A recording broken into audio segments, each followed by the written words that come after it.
and to totally ignore Jesus. They don't even notice that he's there. Yeah, well, I don't know. I kind of drifted off into other thoughts, but one of the things... That's a good sign. One of the things that whatever you were saying provoked in me, the goose chase you sent me on was Nazi Germany. I've heard of it.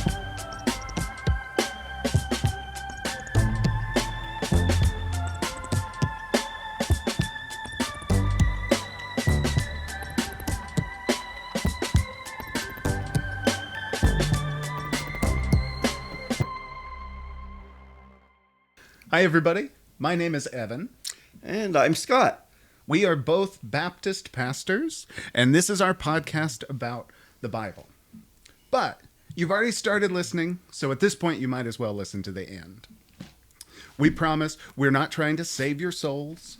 We won't be telling you what to believe or how to behave, and we promise never to invite you to church. We just like to talk about the Bible, what it actually says, where it probably came from, and how it's been understood, or not, by different people in different times and places. No, this is not a bait and switch. We will never have an altar call or a come to Jesus moment.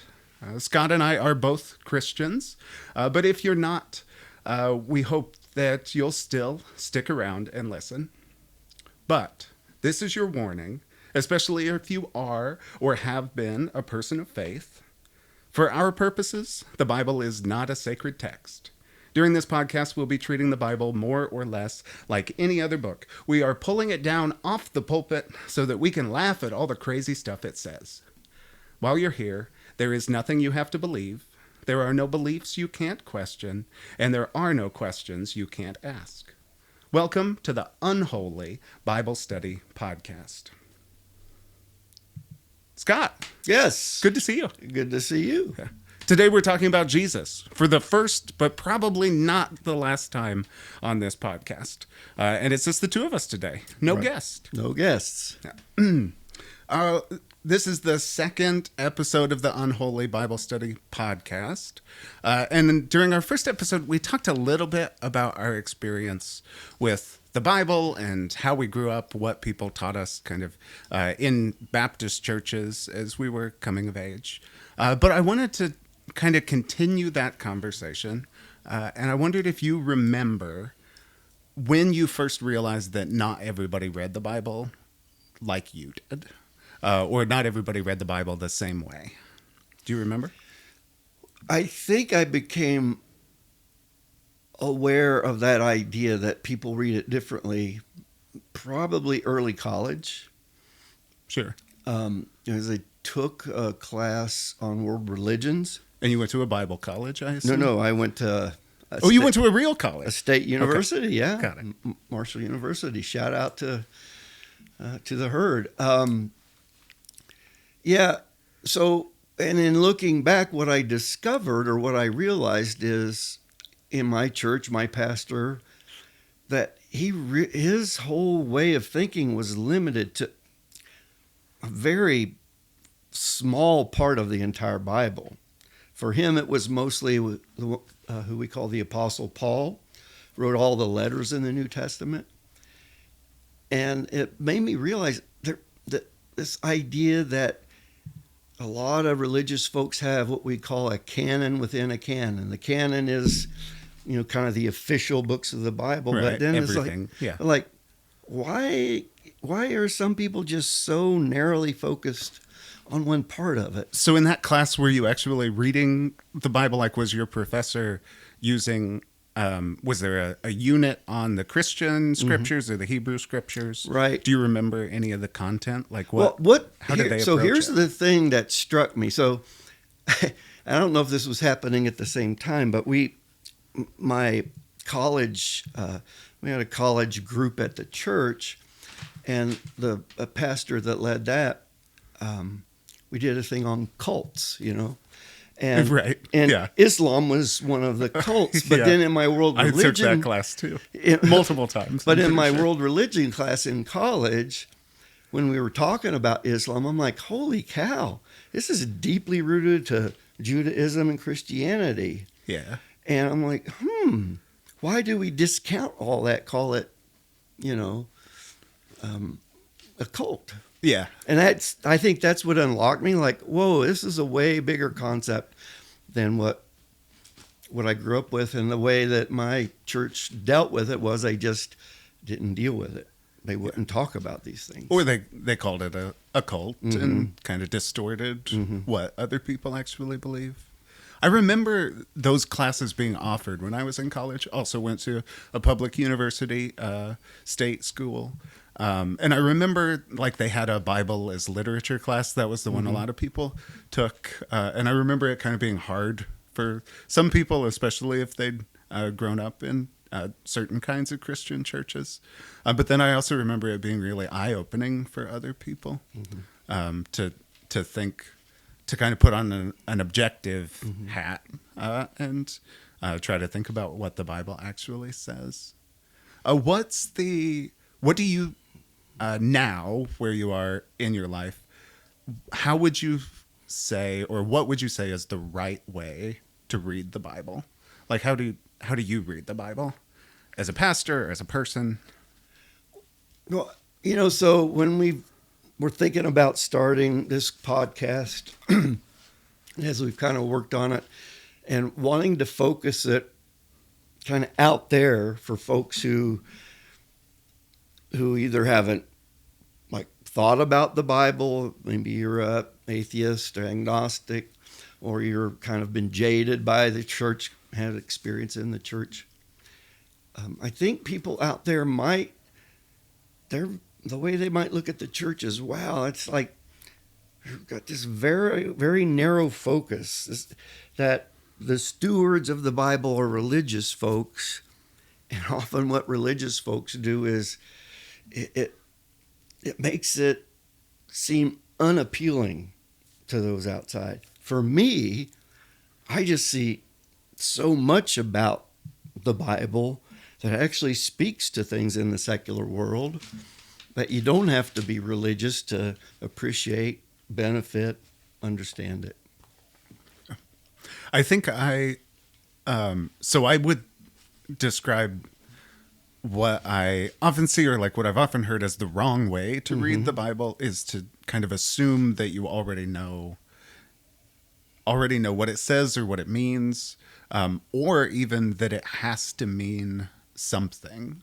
Like, I think for me, the right way to read the Bible is with like an open mind to actually come to these texts with some awareness of how old they are, where they came from, the culture that shaped them, but then also how they've been understood, because none of these texts have been understood exactly the same way even by Christians. Like, committed Christians have understood all these words in so many different ways. And I think there's something to me about that openness, and I don't think humility is quite the right word, or maybe that is a word that I would use. But certainly curiosity maybe is even more important. Well, that's the capacity a good word. to be surprised. I felt like even asking questions in like Bible studies at my church, there was a sense that if you ask it and that question's going down the wrong track, there's almost this feeling of embarrassment, like, oh, that was not a good question. Yeah. And let me ask you, do you feel like sometimes the church kind of reduces or narrows the focus of the Bible, shrinks it in a way? Yeah, I think I think the church often assumes the Bible means one thing and has to mean one thing. And a certain part of each of the church, right? No, I actually think that's true for people kind of across every spectrum. I probably not even limited to Christians. I think this is a thing that religious people do, is we assume there is a meaning, and like that God is trying to say one thing to us, and we'll be able to figure it out if we just kind of pay close enough attention or listen to the right person, or believe the right thing. And what our church believes is clearly the right thing. Well, right? always, yeah. Yeah.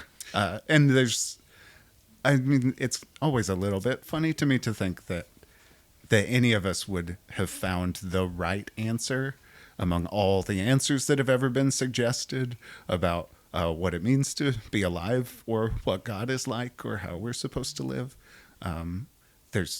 What are the chances that our church just happens to be the one, that the church down the block just happens to be the one that got it right? So what you just made me think. So we have 2,000 years of Christian interpretation, right, of the Bible, Right.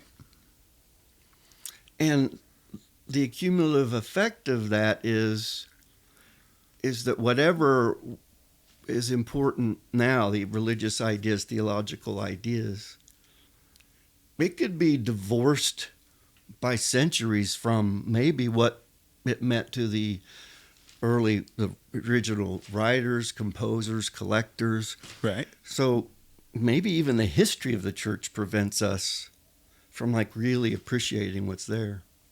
Yeah, I think that's a good point. This might not be a totally fair question, and it might not be fair to just spring it on you. But do you personally think the Bible can be wrong? Actually, yeah. I mean, I think the Bible's unique. Like in the history of Israel, there weren't any other nation. They did not preserve the bad things, the failures of these leaders. And so these leaders did wrong things, and those things are preserved. And that is a hard question to answer, but I would say yes. Yeah, I think it's a hard question. So I've spent most of my career and like most of my life really around kind of like mainline progressive Christians who would not call themselves biblical literalists, who would not say that the Bible is perfect, or that every word in the Bible is perfectly inspired. And yet I think there's still something really hard for people of faith about saying that the Bible might actually be wrong. There's still this idea, it feels like there's still an idea that every word, even if it's not perfectly accurate in a historical sense, that every word is valuable in the Bible, and that we can find something in it, even if it's not literally true. Mm-hmm. Do you think that's true? Do you think every word in the Bible is valuable?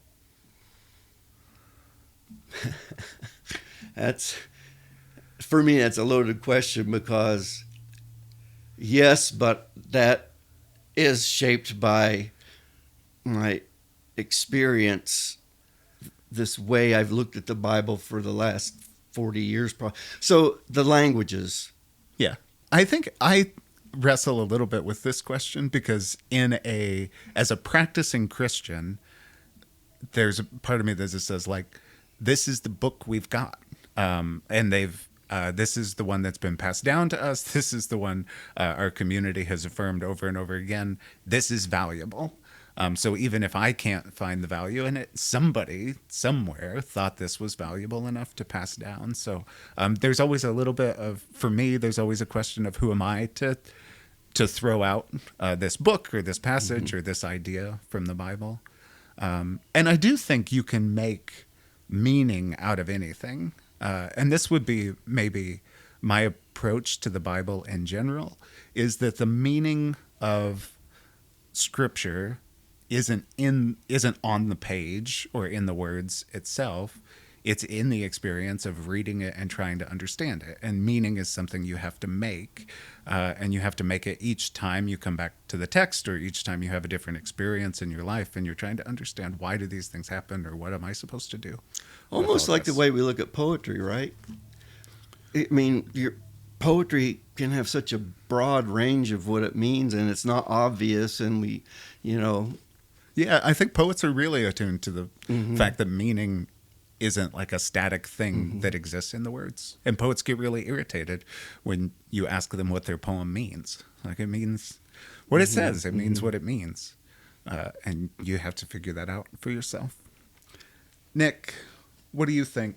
Bible, valuable? I know you're not an actively practicing Christian, like you're not going to church every Sunday, do you think this book is worth talking about? Yeah. Honestly, just given the fact that it's some of the oldest like text we have available, it gives us a good insight into human history just at the base of it for me. And I think that's very interesting. Yeah. And origin stories and stuff are very interesting to me. So, and it has, I think we talked about this last time, but it's shaped culture in such profound ways. Mm-hmm. Like you almost can't understand Western. Yeah, there's so many English allusions to the Bible and, secular culture. And yeah, it helps to know what people are alluding to, Yeah. Well, today we are talking about the Gospel of John, the very first chapter of the Gospel of John. This is a New Testament book, so it's a specifically Christian document. It was composed probably in the 1st century CE, so within the first few generations of the Christian movement, and it is a gospel. Which is a new kind of literature that emerged from those early Christian communities. It's like a brand new genre. And a gospel is kind of like a biography, but not exactly. These are writings that told the story of Jesus. Some of them tell his whole life story. Some of them only tell just a little part. But the point of a gospel was not just to say what happened, but also to tell why it mattered and what it means. So these are theological writings just as much as they're kind of supposed to be a historical record. And they're supposed to be encouraging and helpful for people who already call themselves Christians and who are part of these early churches. You might already know that there are 4 Gospels collected in the Christian Bible. The Gospel of John was originally written in Greek. So unless you read Koine Greek, you've heard the Gospel of John in translation. The very earliest stuff in this book probably came from shortly after Jesus died. That's when these stories that are told start being shared. But the whole book probably wasn't finished until 50 or 60 years after Jesus had died. A book like this or a gospel kind of gets assembled in layers.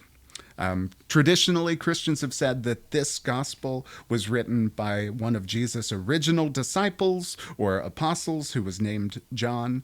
A few really smart people and serious scholars still believe that that might possibly be true, but most scholars now would say that we can't really know who wrote the Gospel of John. It's sometimes thought of as having 2 major sections. The first half of this book is called the Book of Signs, which records a bunch of the stuff that Jesus supposedly said and all the magical stuff he supposedly did.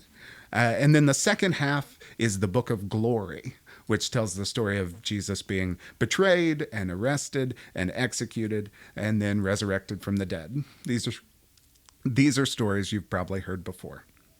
Today we're looking just at the very first chapter of the Gospel of John, so the very beginning of the book. If you listened to last week's episode, you might notice that this chapter starts with the very same phrase, which is in the beginning.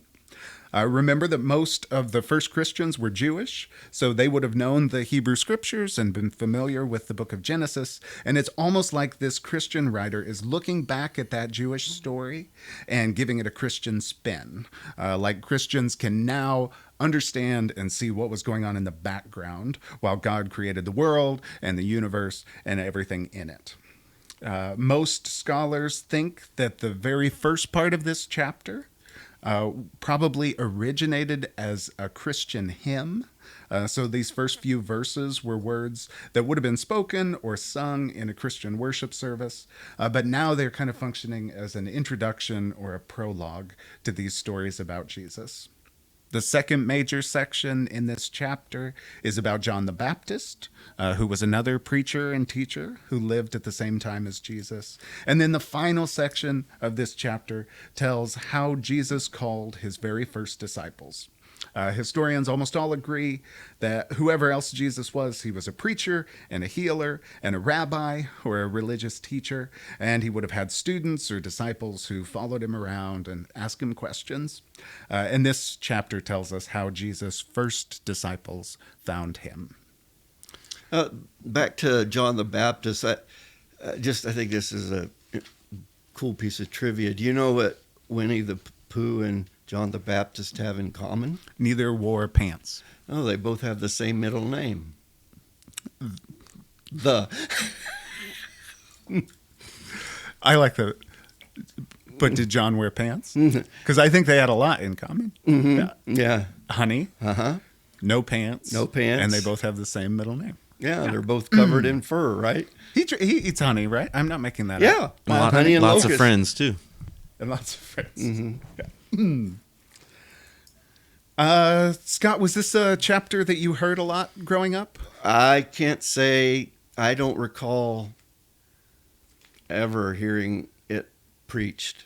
Yeah. And I think I would have a pretty good memory of that because the way the Bible was taught is what some people call expositional teaching and preaching. Where they just kind of go through a verse Word at a by time. word, yeah. And I just don't recall. Sounds really exciting. I don't recall my pastor ever doing that. Which for I guess John. is kind of what we were doing here.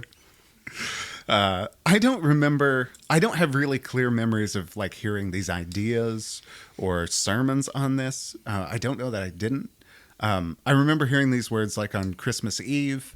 If you've ever been part of a Christmas Eve worship service in a Christian church, chances are good that you've heard at least part of this chapter because that introduction often gets read on Christmas Eve as an important story about a passage about the birth of Jesus. At least that's how it's been interpreted.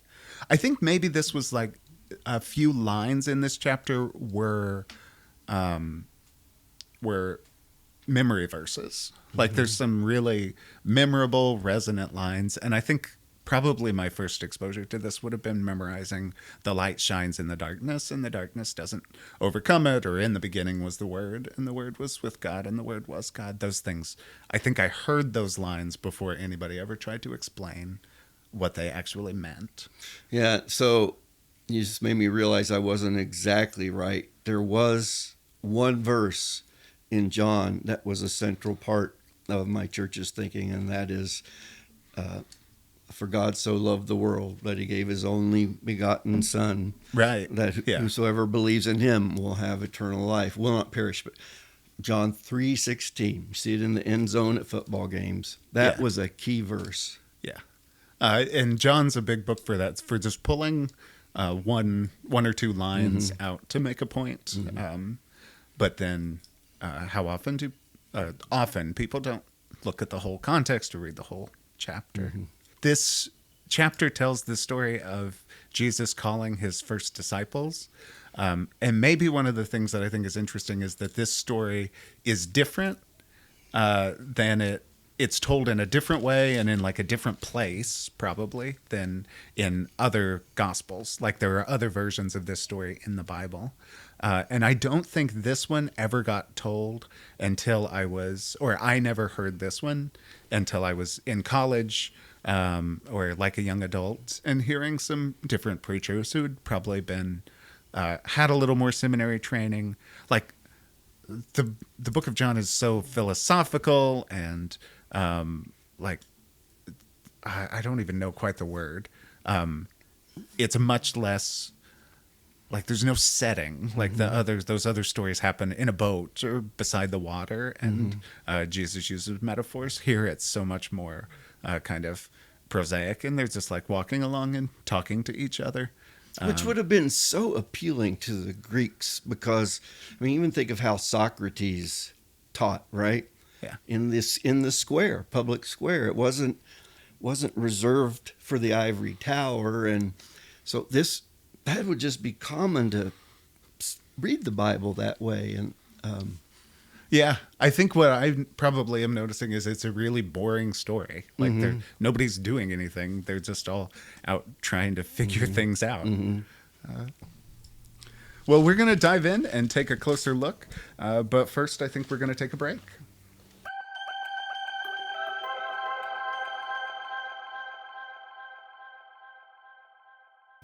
And we're back to dive a little bit deeper into the first chapter of John and talk about some of what's here. Scott, what do you want to talk about? Well, in the broadest sense, I really want to give attention to the concept of logos, which is central to this passage. Yeah, so this passage begins with the sentence, like a really famous sentence. In the beginning was the Word, and the Word was with God, and the Word was God. Like one of the most important lines in the Bible, or important lines in the New Testament, at least for Christians.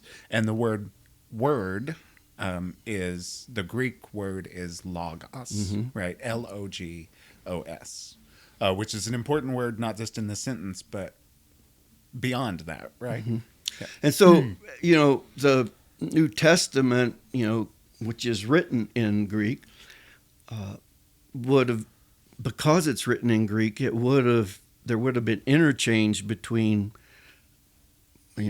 non-Christian, non-Jewish Greeks. If they would have heard this stuff, it would have sparked all kinds of thoughts in their minds. It wasn't narrowly about Jesus equals God, which I think is how an important idea for a lot of Christians. Right. But it's introducing this concept of what God has given the world in a way that promotes kind of a passionate discussion and debate with what happened among the ancient Greeks that I don't think we do today. Yeah. So this passage, this book kind of emerges from what we now call the Middle East. It's the first Christians are all Jewish peoples, so the Christian movement kind of grows out of, as a branch of, or a splinter off of the Jewish faith and the Jewish tradition. But in the first century, the Middle East is totally dominated by the Roman Empire and by Greek culture. So for hundreds of years, first Greek armies and then Roman armies have been marching all over the place, conquering everything and leaving kind of puppet governments in place, or leaving armies in garrisons, and people would maintain a little bit of their original culture, but then there would also be like a layer of Greek culture layered over everything. So Greek ideas, Greek poems, Greek writing, Greek education, Greek language, all that would have been familiar no matter where you lived in the Middle East, as a layer over whatever your traditional culture was, whether you were Jewish or now Christian or something else. Yeah. Back to this broad concept of logos. Yep.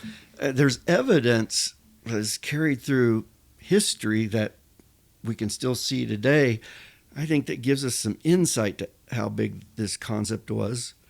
In school, you study biology, you study geology, you study physiology, whatever. We have all these ologies, and the geology is the field of accumulated knowledge, all the research, all the PhDs that have assembled all. About rocks. Yeah. It's everything you can know about rocks. Yeah, rocks. Or everything we've learned about rocks. And so it's actually a much bigger concept, and we do have a bunch of ologies, right?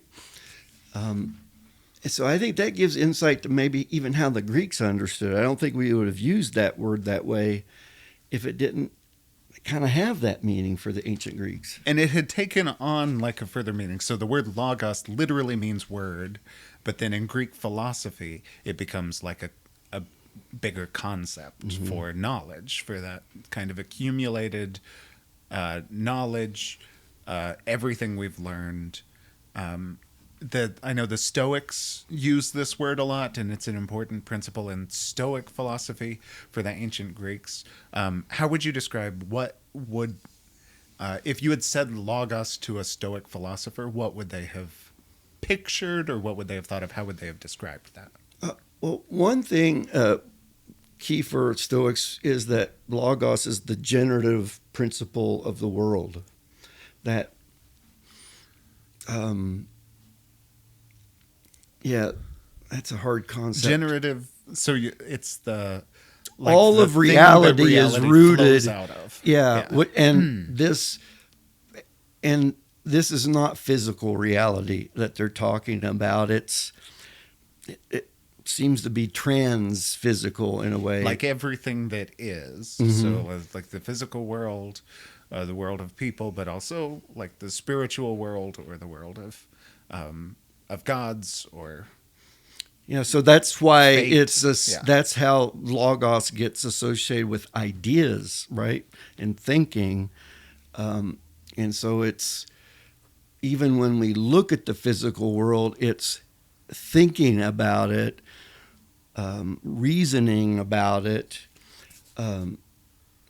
So it's always associated with knowledge about something. So do you think that's what John, the first verse of John, has in mind? Like when John says, in the beginning was the Logos, and the Logos was with God. What does that mean? That's a fascinating question. What Yeah. would the author of this, would they have in their mind be speaking to the Stoics? Like, oh, I bet this would connect with them. I mean, I bet you they thought stuff like that. Which is sad because I don't think we think about how do we connect this stuff with our culture. Yeah. I'm probably a little bit skeptical that they had, like it's such an like it's such a complicated, like it's such a philosophical concept. Like I think of the Stoic philosophers as like, as teachers not in a classroom, but in the town square or wherever people taught.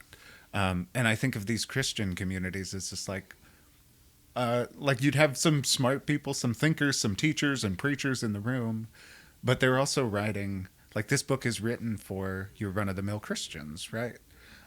So I'm skeptical how much your ordinary person would have heard the word logos and thought, and really known like what all the philosophers said about it.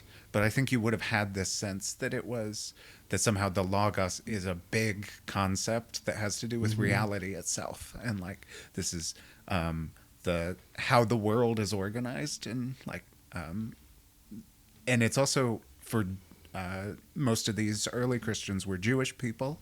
And that idea of the word, like literally the word, the logos, is an important Jewish concept as well. So you've got kind of like the Greek philosophy and the Jewish theology, I think synergizing with each other, or maybe even kind of pulling apart and going separate directions. But for Jewish people, the word of God is what creates all the world. It's a similar concept, but it's a little bit different. In the Jewish Bible, like the Hebrew scriptures, the word of God is like does stuff in the world. Like that's how God acts, is God speaks, and then the word of God makes things happen, which is a little different than the Greek concept where the logos is like this permanent, eternal principle that has always been the same. And yes, it's like, it's the blueprint for reality, but it's not like a dynamic force in the world. It feels to me like there's a tension there between the Greek idea and the Jewish concept. I would agree with that. What I would add is, I mean, for example, Paul, I think he very intentionally borrowed, even quoted some Stoics in his letters. Why would he do that? Maybe not for the people in that particular church, but man, that would have connected with people out there. I do think like philosophy, like the things that happen in classrooms filter out into the world, even if people aren't really directly aware of them. But so I think I think some the biblical writers, which were much more in tune with this, has to connect with an audience out there. So they did use ideas and words. Yeah, that's an interesting question. I don't know. Paul did that. I have no idea if those first Christians probably like my instinct is that they were just writing for other Christians, that they weren't thinking about converting anyone else or even informing anyone else, that it was just about what's valuable for my community right now. But I don't think I have any good reason to think that. I think that's just my best But what guess. was Paul, if so, the Apostle Paul again, what was his entree into these various communities, which were, I mean, like Corinth? I mean, that was Yeah, as that's a Greek really as good Greek question. as Greek as Yeah. Greek can be.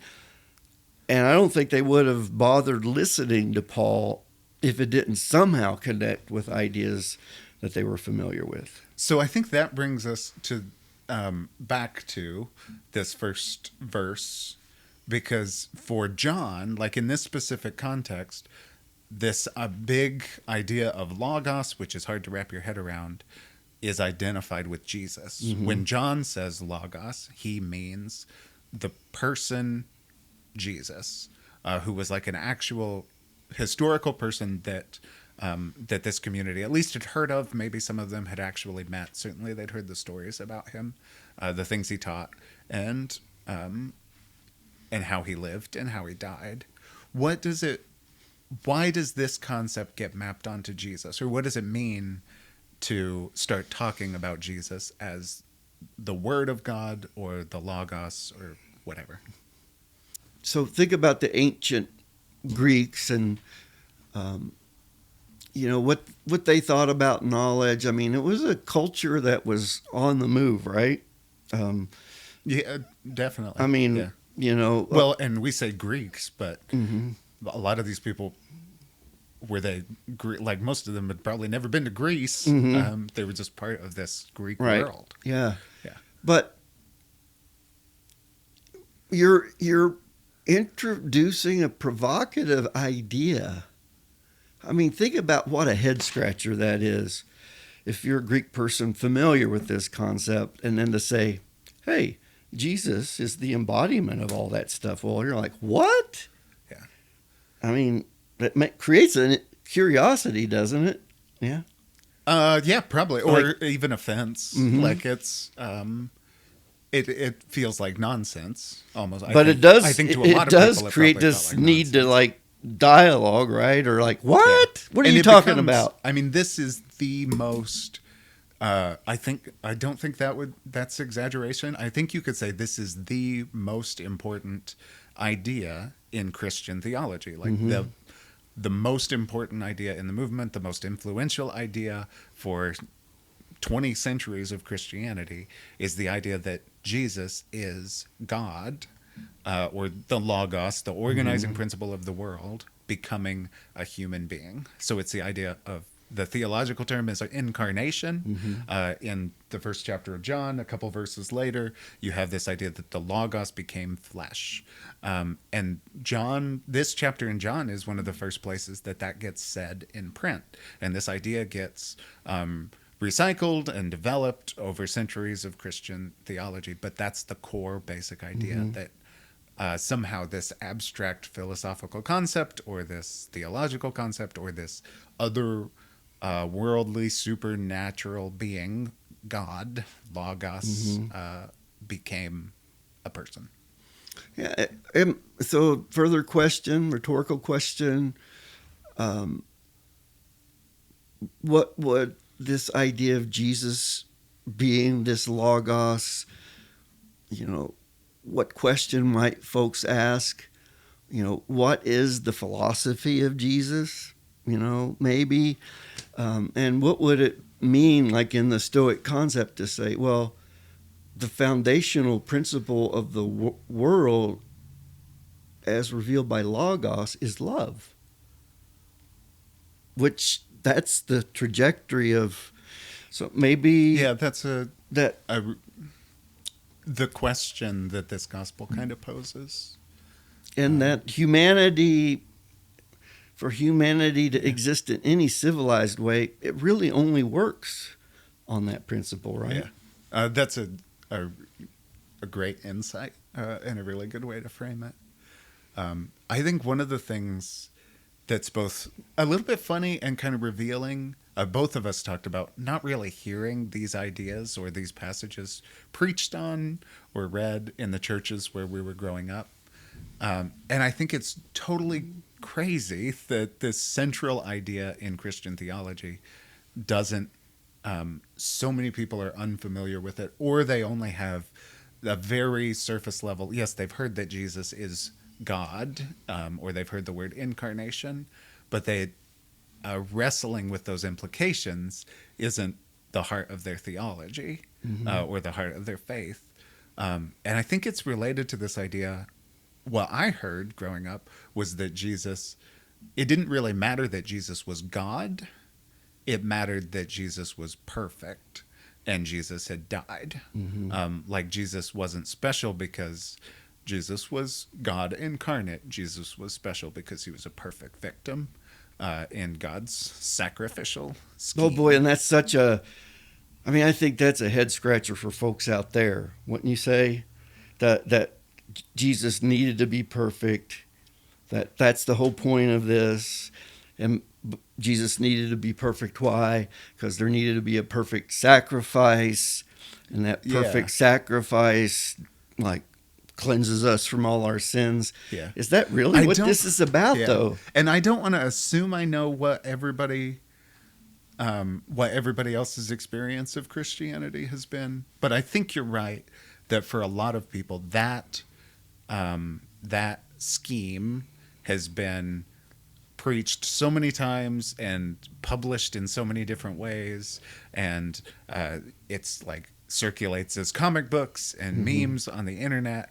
And I think you're right that a lot of people just assume that's what Christianity is. That the core idea is that Jesus was perfect and Jesus died for your sins. And is that the question John 1 is addressing?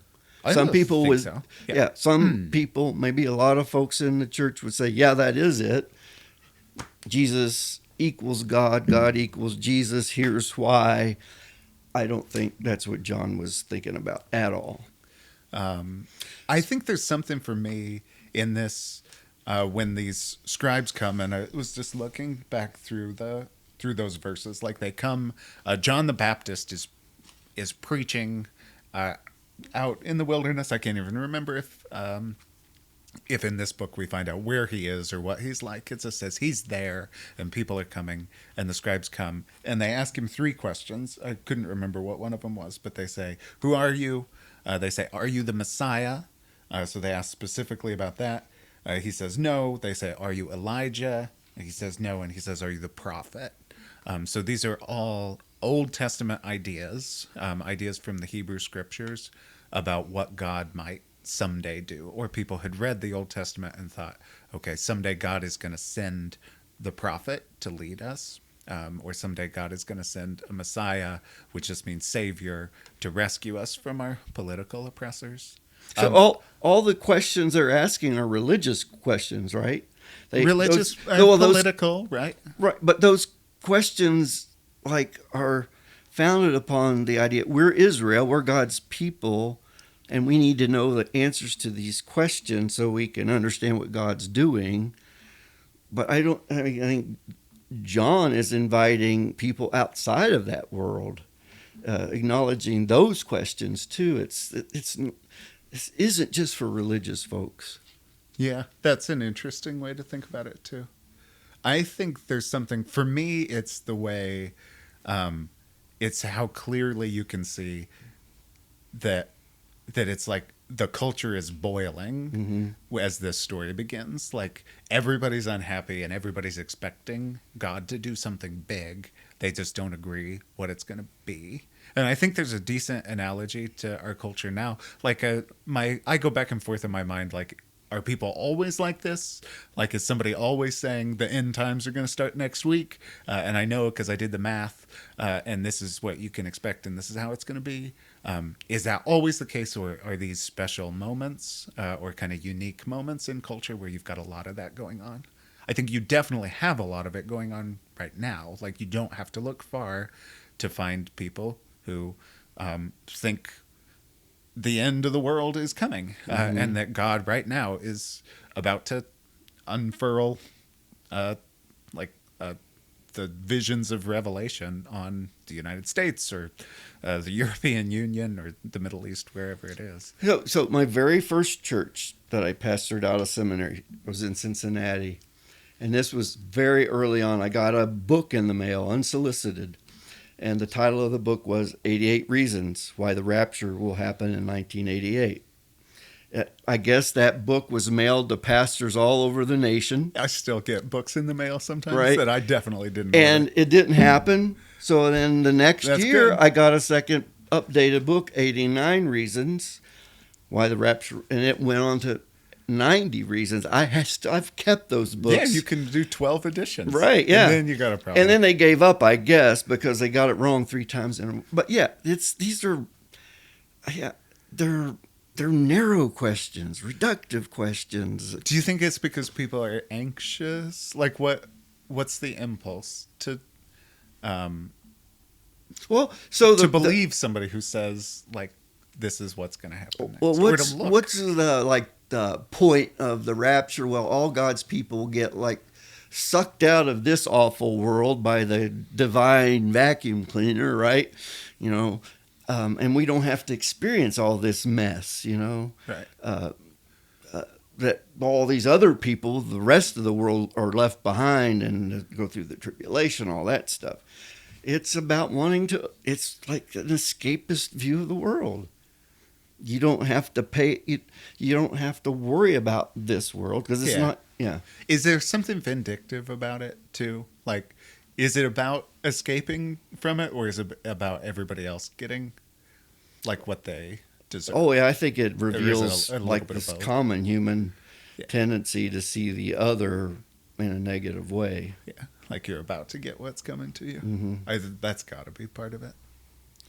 Let's talk about John the Baptist, who was one of the really important figures in early Christianity and important figure in the Bible, shows up in all the Gospels, but also a really strange and confusing figure.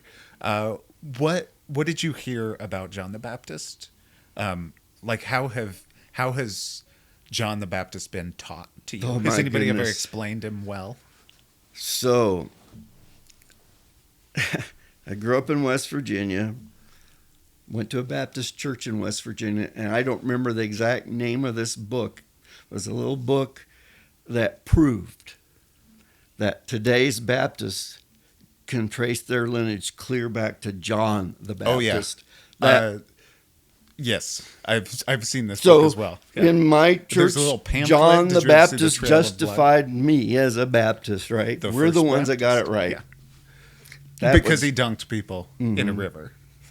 And that's the story. If you don't know, John, the things the Bible seems very clear about, and the things I think historians think probably were true, is that John was another teacher, kind of like Jesus. He had disciples, much like Jesus. And what John did was call people to repent. And he told people, he baptized people. So we hear stories about him dunking people underwater in the Jordan River and then bringing them back up. It's a symbol of a lot of different things. But for him, it and was wouldn't a have been symbol an of alien repentance. concept to Jews, right? Yeah, it's like an old religious You kind of idea. went through a ceremonial cleansing to even enter the temple, right? Yeah. And that's baptism, right? Yeah, ritual washing, Well, yeah. is like as old as anything. But then there's a really weird relationship with Jesus. Like at least 3 of the Gospels tell us that John actually baptized Jesus, but they can't really explain why. And it is weird to think that Jesus, like if Jesus is the perfect Messiah that the Bible wants us to, or that Christians have sometimes, the way Christians have sometimes described him, why would Jesus need to be baptized? But there's this weird, even here in John, you hear like John is presented as saying, I'm not very important. Like, I'm not the Messiah. I'm not the prophet. And actually, the person you really want to follow, the person who knows a lot more than I do, is Jesus. And I think there are some people still who would say John never said that, that they were actually maybe friends, but also maybe rivals, that they at some point parted ways. Maybe Jesus was a disciple of John. There's a lot of scholars who think he would have been a disciple. Had Almost some certain, close, like yeah. he's literally baptized by the man. He's clearly a disciple of John, at least in some way. But then the relationship between them is really interesting to me, because it feels like the Bible, it seems like the Bible is trying to, this seems like exactly what you would say if you were trying to minimize John the Baptist's role and emphasize Jesus. You're like, even John said that Jesus was more important than him. So don't listen to those things, those teachings that have been passed down from John. Do you, is that a thing you care about? No. No. And that would sound sacrilegious to a lot of folks, I think. Yeah. Is it, so maybe what would my question be, or what would I wonder about? Do you think John and Jesus are saying the same things or different things? Like in the Bible, John's message is often presented as if it complements Jesus. And I'm not ever sure that it really does. Do you think it does? No, I think there's more evidence in the four Gospels that I think John must have been perceived as a rival. There must have been some sort of tension that probably existed within Judaism. Well, we think he's the guy, and that's who and John would have had a lot of disciples, clearly. If you think your movement is rooted in Jesus, you're going to have to do something to shift the focus from a major figure like John. Yeah. And maybe that's what's interesting to me is, again, it's a window into the culture where you have, in this period, you've got not only a lot of expectation about like what God's about to do, and people are trying to figure it out, and people are hungry for something new and different, and it's a time of revolution and violence, and all of that. And then you've got these different religious movements springing up, and we know Jesus and John weren't the only prophets like this, and weren't the only rabbis teaching something radically new.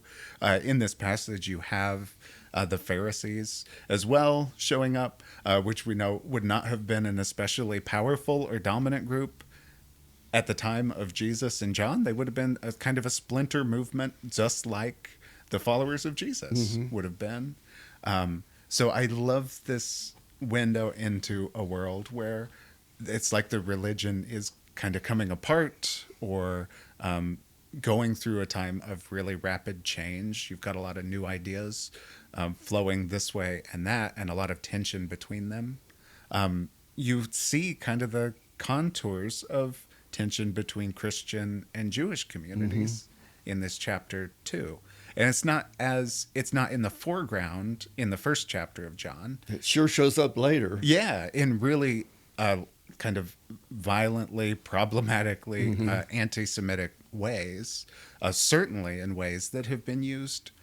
John says later in this book, the writer says things about Jewish people that have been used for centuries to justify violence against Jews, both like at local levels, national levels, used to justify discrimination. They still are. And you can see just like the barest contours of that here when you've got the Pharisees coming out to question John and to totally ignore Jesus. They don't even notice that he's there. Yeah, well, I don't know. I kind of drifted off into other thoughts, but one of the things... That's a good sign. One of the things that whatever you were saying provoked in me the goose chase you sent me on was Nazi Germany.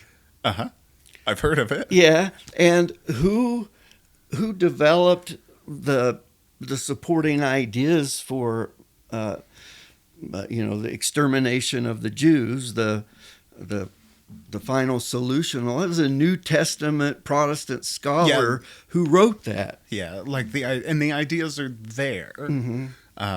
It's helpful to remember. It's kind of maybe it's not helpful because it doesn't make a damn bit of difference. But you do remember that at the time this book was written, these are both like Christianity is a small splinter movement, like a sect within Judaism. It's not yet the largest or second largest religion in the world, and it's not yet aligned with power. So certainly the writer of this gospel probably never could have imagined that these words would be used the way they have, but that doesn't change the fact that these words have been used to justify some of the most incredible violence the world's ever seen. For folks out there who don't see Christianity as worthwhile, well, we've given them a lot of evidence throughout history why that might not be a wise idea, right? I mean, there's still stuff in this book that you have to ask yourself as a person of faith or a pastor in a church. Like, you have to ask yourself, am I really going to read that out loud?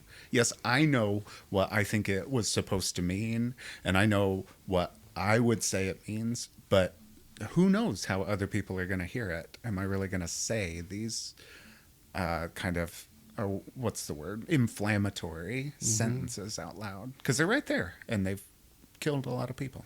Well, and I think there have been throughout history, some Christians have gone to great lengths to find ideas that support, slavery. Well, so back to something I said earlier, the concept of bodies of knowledge and how we see that ology at the end, which is based on logos. I think about, like, today we see, certain segments of the church, I don't know, being suspicious of science, right? Sure. I mean, I do think that happens. Yeah, and I think that's fair to say. But let's just say within the medical field, and I'm going to read a long list here, but on my list I have epidemiology, anesthesiology, cardiology, immunology, endocrinology, gastroenterology, nematology, tapeworms, oncology, neurology, gynecology, on and on and on, right? All of those are bodies of knowledge that have been accumulated, that have made our modern medicine like transformational, right? Well, that fits more in line with what Logos is. It's this broad accumulated knowledge that can transform human life. And John is saying Jesus is the embodiment of everything we know or can know. Right. And things we do not yet know, right? I suppose so. Yeah.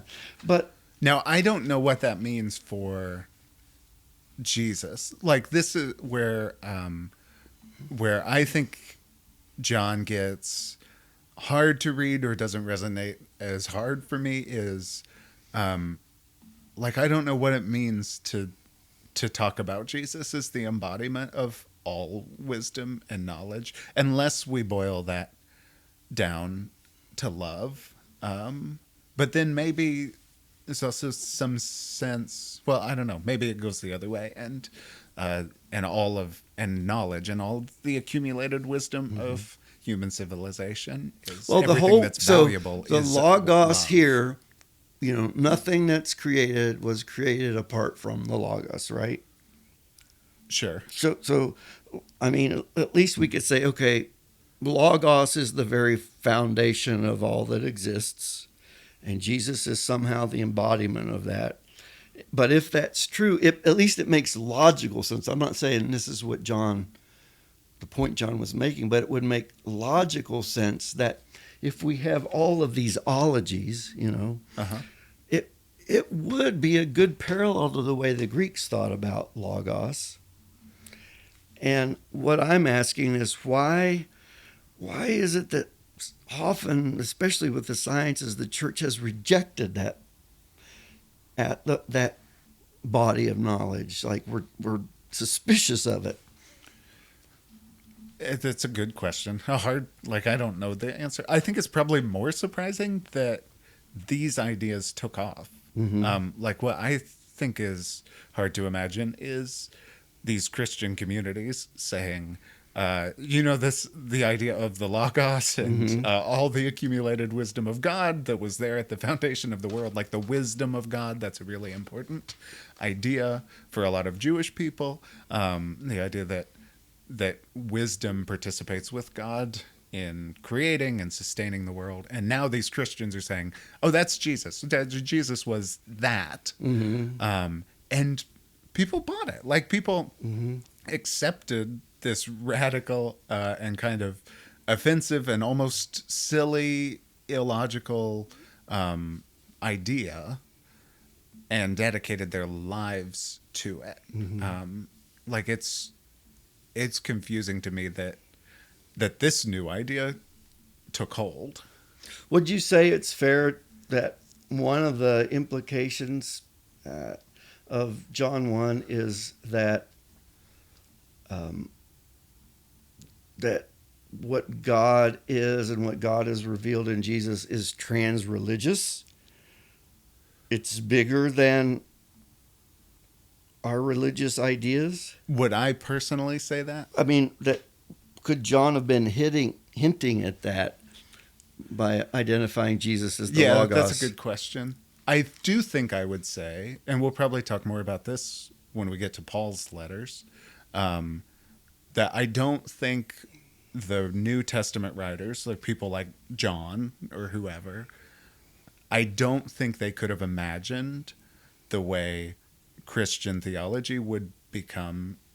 Maybe they should have been able to imagine this, but I don't think they could have imagined that this movement they were a part of would become an institutional religion, and that their words would be treated as an infallible theological record of exactly what happened and exactly what everything means.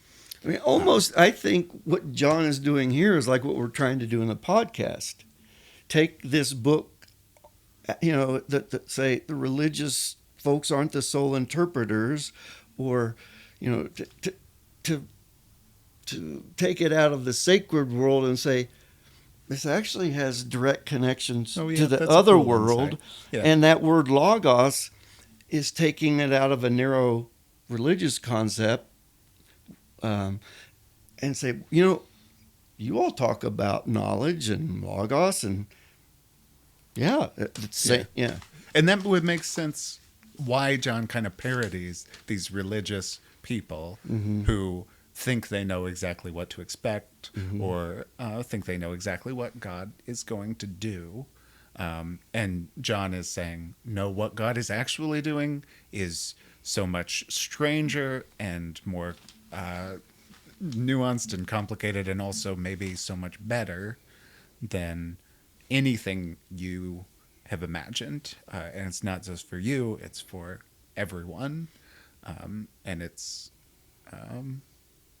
you do get the sense that John thought those ideas could change the world, could change people's lives. Take it or leave it. Kind of as we wrap up this chapter from John's Gospel, pretty central to a lot of Christian theology.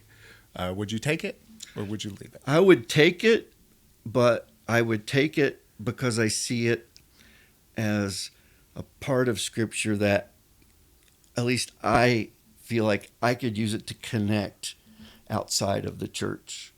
Sure. There are ideas here that I think we could talk about that could matter for anybody, for any secular person. I'm like, oh yeah, that kind of, I can dig that, Yeah. So that's why I would keep it. Yeah. I wouldn't want to layer the religious stuff, that the debate about Jesus being divine. I don't think that's what this is about. Yeah. That sounds heretical, I know.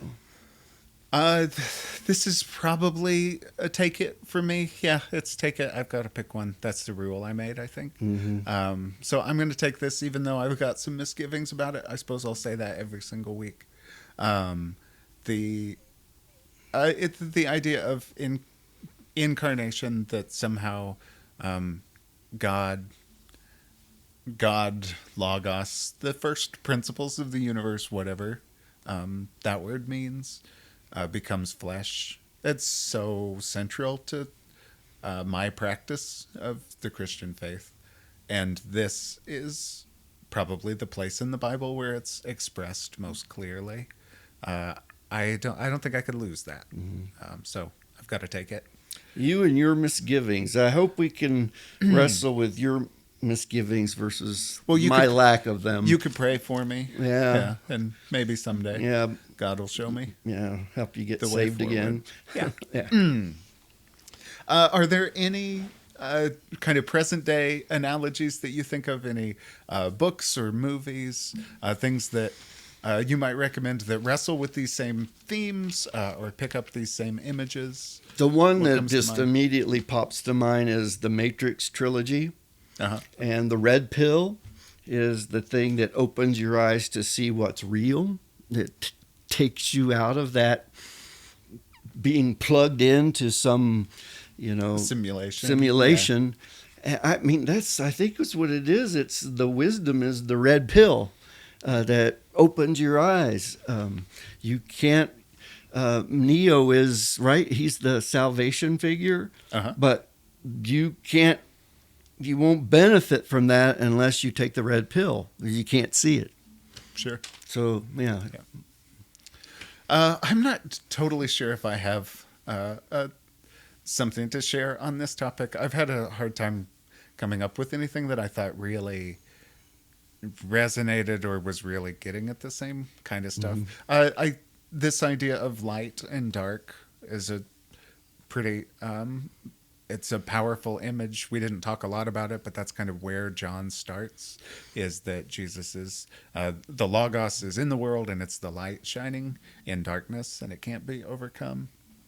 And that's such an important image in so much visual art, especially. So, and you can't escape darkness without a little bit of light, right?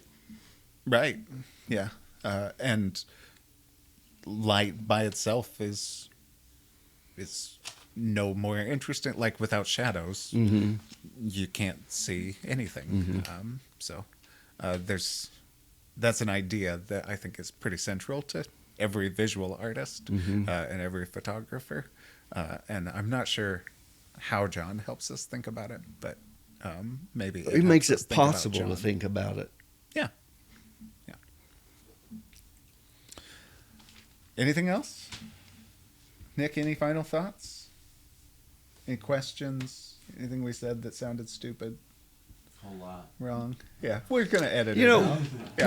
One thing I hope our audience does is, Evan's going to give you the information, but I really would like to hear questions, comments from the audience to know what.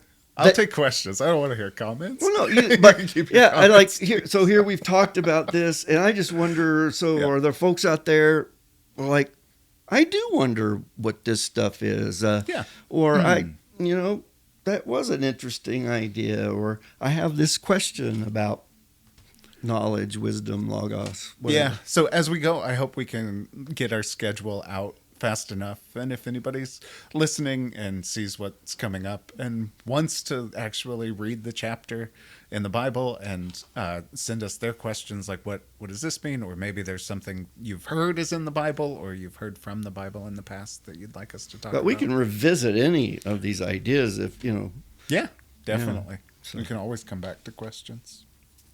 Well, we do want to say a huge thank you to Nick Mandog Smith for producing and editing this show.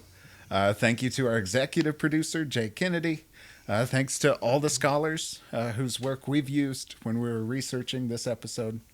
I personally want to thank the congregation of First Baptist Church of Indianapolis, where I serve as one of the pastors. I know that a lot of my colleagues don't get to do stuff like this or don't feel free to. Scott, who do you want to thank?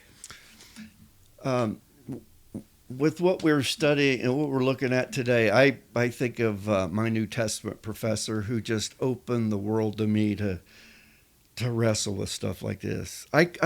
We couldn't have this conversation if it weren't for the gift of what that. And he didn't give me prepackaged knowledge. He gave me the ability to wrestle with it. Right. So I appreciate that. And of course, we do want to thank you, our listeners, for joining us. Please remember to rate and review or subscribe. You can follow us on Instagram at the unHoly Bible Study. If there's a chapter in the Bible you'd like us to cover soon, you can send us an email at unholybiblestudypodcast@gmail.com. If you have questions, you could send those there too. Next week, we are talking about 1 Samuel 8. Scott, what can we expect? God didn't want his people to have a king. And they did it anyway. Mm-hmm. Mariah Tigner joins us to talk about the text. Sorry, what were you going to say? Oh, yeah,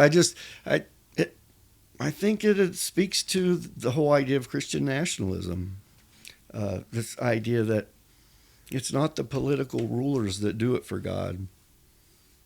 Yeah.